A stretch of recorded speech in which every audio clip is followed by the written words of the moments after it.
নমস্কার, আমি ডক্টর দীপানিতা পাল, homeopathy consultant.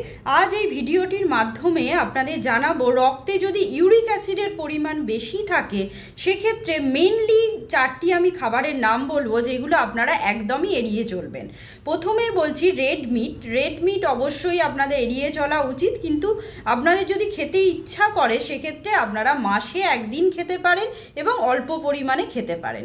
এরপরে নাম্বার 2 হচ্ছে আপনাদের সামুদ্রিক খাবার, সেক্ষেত্রে কাঁকড়া হতে পারে, এছাড়াও বিভিন্ন রকম সি ফুড পাওয়া যায়, সেগুলো কিন্তু অ্যাভয়েড করে চলতে হবে। নাম্বার 3 হচ্ছে অ্যালকোহল কিন্তু যারা রেগুলার অ্যালকোহল পান করছেন তাদের কিন্তু ইউরিক অ্যাসিডের পরিমাণ বাড়তে পারে, তাই যাদের ইউরিক অ্যাসিডের পরিমাণ রক্তে বেশি আছে তাদের ক্ষেত্রে কিন্তু অ্যালকোহলকে একদমই বাদ দিয়ে দিতে হবে। নাম্বার 4 হচ্ছে অবশ্যই সুগারি ড্রিঙ্কস, বিভিন্ন রকম যে কোল্ড ড্রিঙ্কস বলুন, এছাড়াও বাজারে যেটা অ্যাভেলেবেল ফ্রুট জুস, সেক্ষেত্রে কিন্তু আপনাদের অনেক চিনির পরিমাণ তার মধ্যে মিশ্রিত থাকে, তার জন্য চেষ্টা করবেন এই সুগারি ড্রিঙ্কসগুলোকে অ্যাভয়েড করার।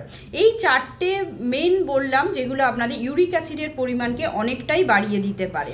এরপরে কিছু আমি খাবারের নাম বলবো যেগুলি আপনারা খাদ্য তালিকায় অল্প পরিমাণে রাখতে পারেন, কারণ তার মধ্যে ইউরিক অ্যাসিড বাড়ানোর যে প্রপার্টিস ছাড়াও অনেক পুষ্টিগুণ তার মধ্যে আছে যেগুলো আপনারা অ্যাভয়েডই করে চলেন।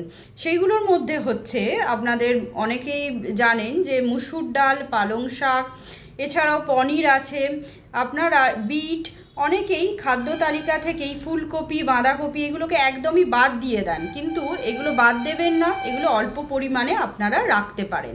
এরপরে যেটা ইউরিক অ্যাসিড যদি যাদের বেশি আছে তাদের একটা অভ্যাস অবশ্যই করতে হবে, বেশি পরিমাণে জল পান করতে হবে, কারণ এই যে মূত্রের মাধ্যমে ইউরিক অ্যাসিডটা কিন্তু আপনাদের অনেকটাই বেরিয়ে যাওয়ার চান্স থাকে বা বেরিয়ে যায়। সেক্ষেত্রে আপনারা যদি জলের রেস্ট্রিকশান না থাকে আপনারা কিন্তু বেশি পরিমাণে জল পান করবেন, তাহলেও কিন্তু ইউরিক অ্যাসিডের পরিমাণটা অনেকটাই কমবে, কারণ আমাদের 7 to 10% ইউরিক অ্যাসিড মূত্রের মাধ্যমে বেরোয় এবং বাকিটা ইউরিক অ্যাসিড কিডনির মাধ্যমে রিঅ্যাবজর্পশন হয়ে যায়। তাই জল বেশি পরিমাণে খাবেন। এই সমস্ত হ্যাবিটগুলো যদি করেন তাহলে কিন্তু আপনাদের দেখবেন ইউরিক অ্যাসিডের পরিমাণকে আপনারা কন্ট্রোলে রাখতে পারছেন। যারা ক্রনিক সিকেডির পেশেন্ট আছে তাদের অবশ্যই কন্ট্রোলে রাখার জন্য ইউরিক অ্যাসিডের মেডিসিন খেতে হবে, আদারওয়াইজ আপনারা এই সমস্ত হ্যাবিটগুলো প্র্যাকটিস করুন, তাহলেই কিন্তু ইউরিক অ্যাসিডকে কন্ট্রোলে রাখতে পারবেন। নমস্কার, সবাই ভালো থাকবেন এবং সুস্থ থাকবেন। আশা করি ভিডিওটি হেল্পফুল হবে।